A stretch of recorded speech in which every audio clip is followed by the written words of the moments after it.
Welcome back, everybody, to Real Nonsense, episode 7. I'm Toni Smyth. I'm Ronnie Heath. I'm John Parsons. This Real Nonsense podcast is all about the nonsense that still exists as standard practice in PE that we wouldn't see in any other subject.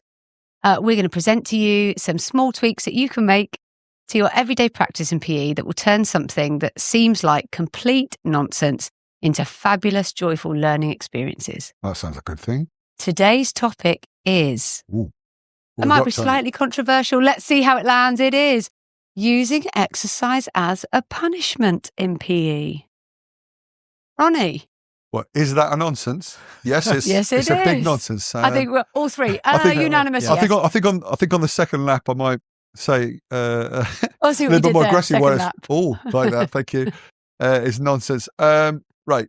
I'm just going to start it by saying the most important reason why it's a nonsense is that we want to create a positive relationship with physical activity. So I guarantee there's people screaming as listeners now saying, oh, it works. It's a bit of fun in my session. It actually really gets the behavior to a good level. People don't mind it, all the rest of it. Just think about what you're doing. You're creating a connection between the brain that says that exercise is a punishment when you are trying to create a positive relationship with it. It's a complete nonsense. And we're talking brilliant. And we're talking, I can see people thinking, yeah, but in my circuits class, I'm a 35-year-old woman, and in my circuits class, that's not what we're talking about right now. We're talking about a physical education environment in schools with young people who we are working really hard to develop that relationship with, or them to develop their relationship with physical activity as a whole, so that they go on to their circuits class when they're 35, when they're asked to do 4 more burpees, and they're all right with that. They're not asked to do it as a punishment, are they? No, they do absolutely. It because they can extend themselves. Yeah, what are you thinking, John? I'd extend it to anything certainly working with children. So clearly we're here from a physical education kind of lens, but I'd extend it to sport. And I think, I don't think we're going to talk about it today, but you can see the confusion and mix up, because sport and activity sometimes is also used, we take it away as a punishment as well.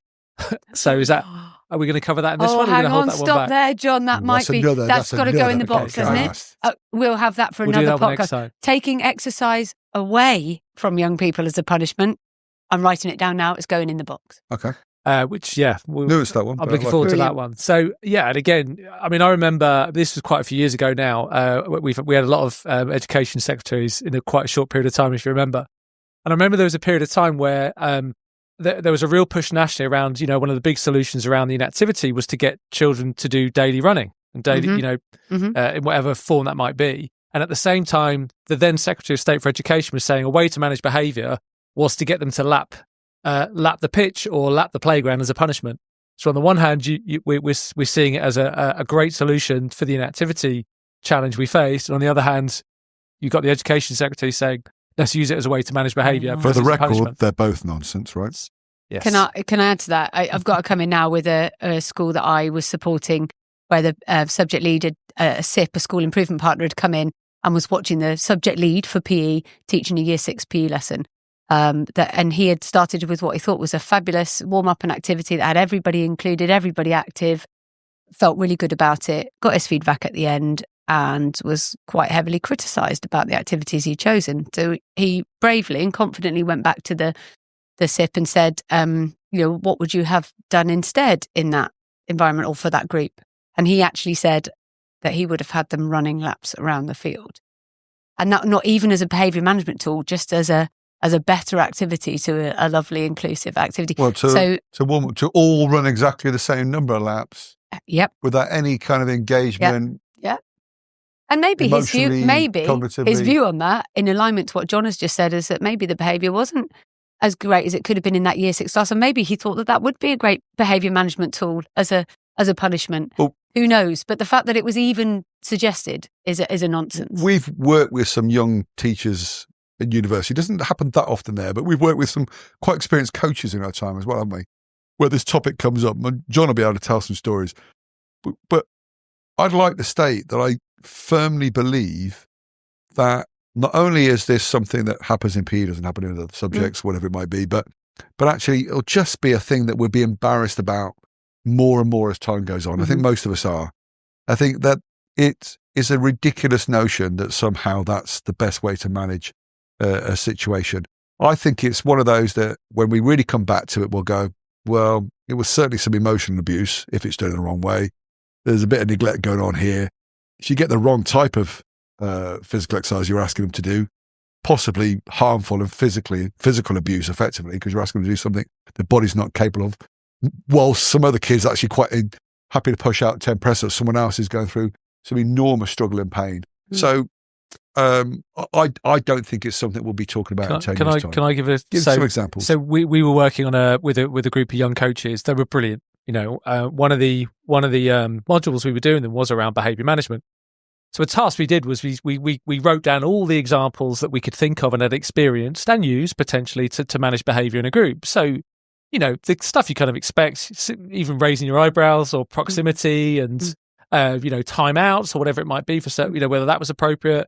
But an awful lot of the examples that were coming out were physical punishments or physical ways to manage behaviour, as you can imagine, press-ups, burpees, laps, alongside humiliation-based kind of ways of doing it. I worked with a coach once whose way to manage behaviour was they'd take the ball off the child and then they'd boot it down the other end of the field and then make them go and get it, where all the other children laughed at that child, which at the time I was quite a young coach, but really kind of wasn't comfortable with it. But the physical activity was, so what we then did was we pulled all these things out, and then we got our spectrum on the floor and said, right, would you use it? Do you think it's appropriate? And clearly there's a context thing. And so, we framed it in that way.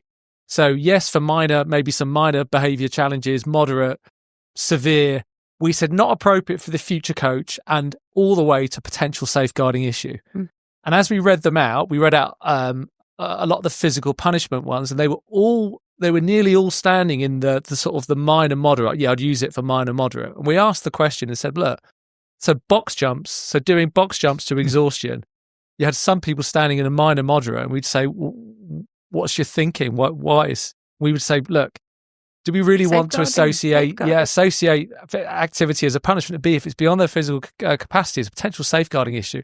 And the answer we got back was, yeah, but the coach that I've been working with did it last night. I think we come back to time and time again in Real Nonsense about people modelling practice that has either been part of their educational experience, part of their coaching experience, part of their journey in their own sport. Is that we time and time again in Real Nonsense, we see people copying or just without reflection doing what was done to them. Tony, you're so right. And every time we talk about that, don't we, in Real Nonsense? Well, I'm seeing the new generation of PE teachers. They do exist, and there's some great ones out there, and there's some great ones out there forever. But I'm seeing this new generation be sneered at by colleagues in my age group who somehow, not as committed or not as, come with some woke values or different ways of doing things. Different ways of disciplining children, different ways of managing behaviour. Not fitting the traditional mould. And I think it does remind us how that cycle of being successful in PE yourself at school and then valuing the person that taught you and then being able to pass that on to the next year and wanting to become a PE teacher. And it's the same type of profile, the same type of personality. And I genuinely think I fit into that a little bit. And then somehow nothing changes. Whereas anyone looking in, and I think that's what Real Nonsense is about really, is saying the average education is coming and ask you a few questions about what you're doing. How would you justify it? And I'm sorry, but this is one that is ready for the bin. I'd like to come back to that echo chamber that when we're with our colleagues and we're like that people who love PE right through our educational journey, we've ended up doing it as a job. That little echo chamber, I love the fact that as part of our jobs, we get to stand outside of that echo chamber and spend time with people who didn't have the same experience as us. We've talked about it before, but for so many of those people, exercise as a punishment has ruined their relationship with physical activity, and they are no longer a physically active adult. Tony, strong but true. I see it all the time, and I think Ronnie, you told me the story first. Is the story about the planes that came home? So we'll hear the story about the ones that it didn't do me any harm. It made me stronger, more resilient. And we tend to listen to those voices, and we forget that.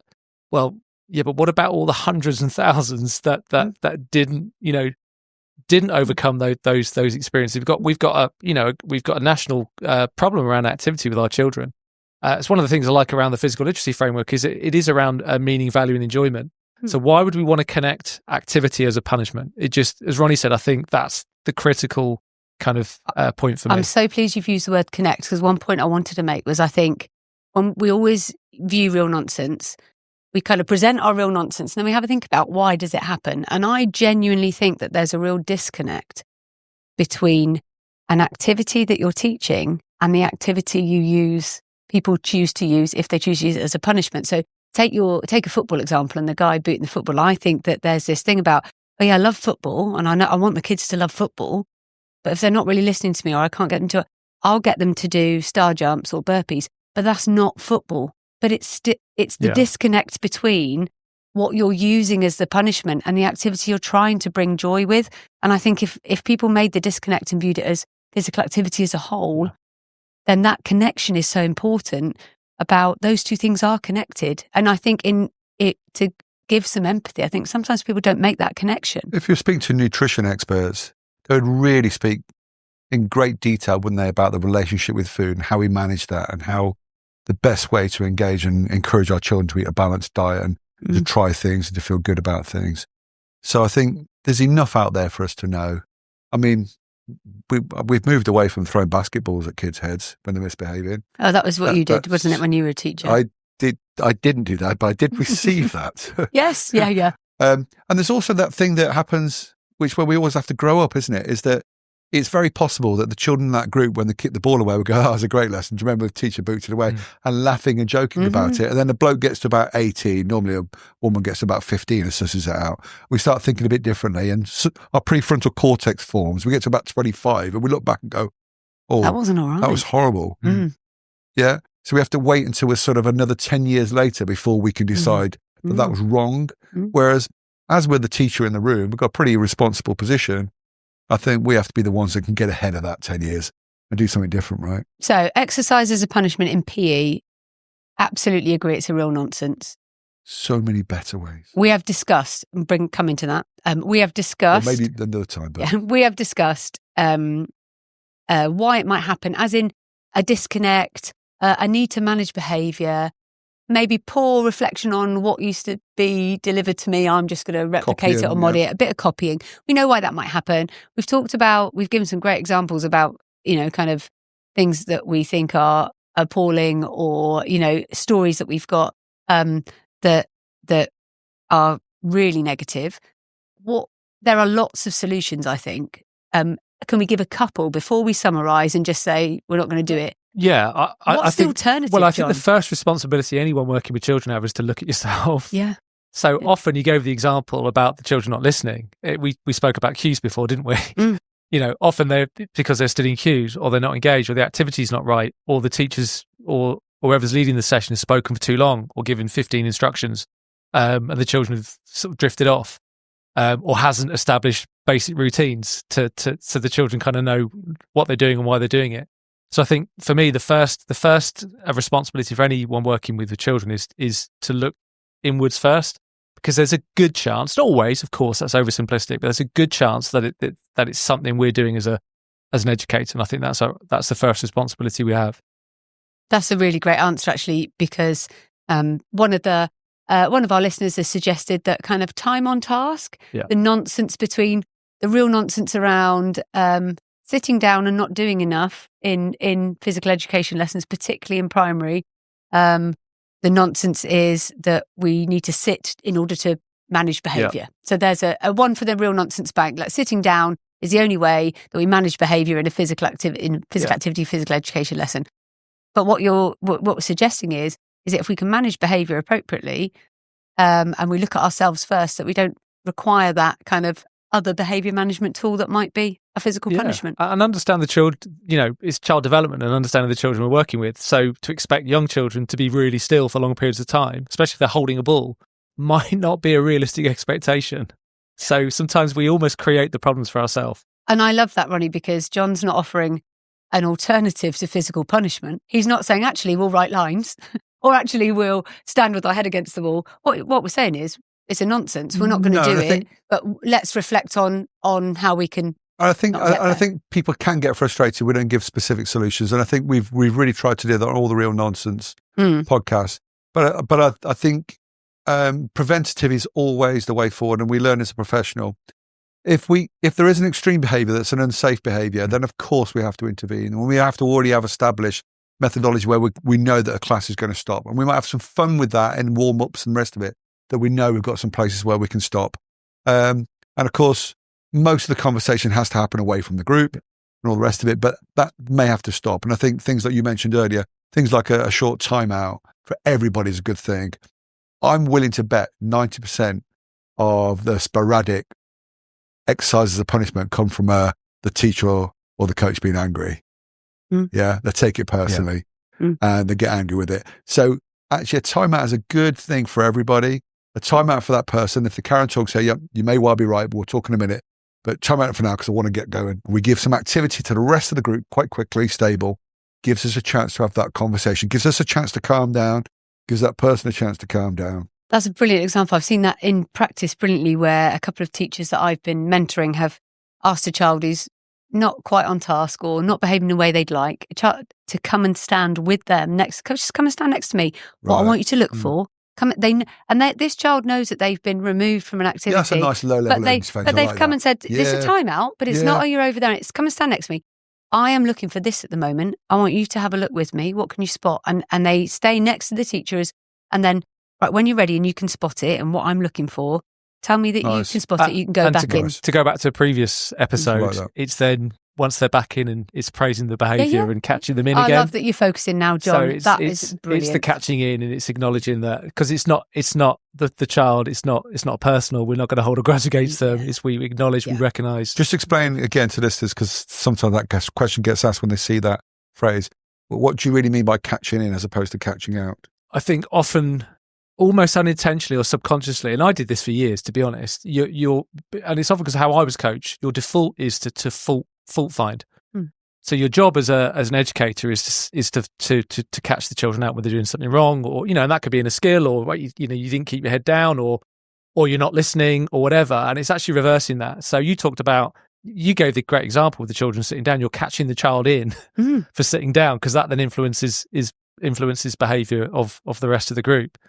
So if we spend more of our time catching the children in, the previous podcast. So, if we celebrate and highlight the things that they're doing right rather than the things they're doing wrong, I think that has a far bigger impact on behaviour. I think often we fall into the opposite though. We spend particularly too much important time. If there has been a timeout and there has been a uncomfortable feeling with both, just to show that actually it was the behaviour that we didn't like, and that actually we're recognising that you've made the effort to do it right. And it's sometimes just a simple thing, isn't it? It doesn't necessarily shout it across the group, just a little nod, a little thank you, or a little mention of that catching in, just reminding that the behaviour was an episode. You as a person is someone I'm with forever. Teachers have to be the person willing to give 1,000 one more chances, don't they? And show them that's the case. Yeah. Love that, guys. Thank you. So to wrap it up for today's episode, exercises of punishment in PE. I'm out. Yeah. I think we all are. It's a Absolutely. no from us. It's a no from us. But we can recognise why sometimes it happens. And actually what we've talked about mainly today is its use as a behaviour management tool, rather than a whole group tool as a punishment for coming in last or not winning the game or whatever. We didn't quite touch on that, but that happens. And I think, but what we're saying is there are alternatives. It's a no from us. Don't do it. There are better ways, as often happens in our Real Nonsense episodes. And you have presented some beautiful ways around possibly some managed timeouts. If we really need to manage that behaviour, exercise as punishment is not on the table. So maybe a timeout is, maybe a managed timeout is, and maybe actually as a preventative, we need to do more catching in than catching out. Like it. Sounds good. Brilliant. Thanks, It's been Toni. great to have you with us again. I love these ones. And Enjoyed I'm looking forward to the next one. So we've got some people who've been shouting some stuff in, haven't we? we have. Can you please? We love it when our listeners kind of make comment. If you see our podcast on social media or you are listening on any of the channels, then please do make a suggestion. We've had some lovely ones. We've had some lovely contributions from Phil O'Brien, Mark Templeton, Steve Pritchard. So far, some really nice suggestions. In fact, so many, I've had to write them all out. They've all gone in the box. And we will be picking some of those, you can be sure, in future episodes. What number is this one now? This is 7. Well, if we remember, after about podcast 4 and 5, when they were released, the biggest feedback we were getting that they like these podcasts amongst everything else we do, particularly the practical solutions and the genuine top tips. So please, if as is clear that you do really like these ones, set us some challenges and ask us to discuss some topics that you believe might be real nonsense, or know that it's real nonsense but are looking for some alternative solutions. Challenge us for it. Let's try and see if we can put it right. Brilliant. Thank you both for joining us today again. Thanks Toni. Thank you. The real world.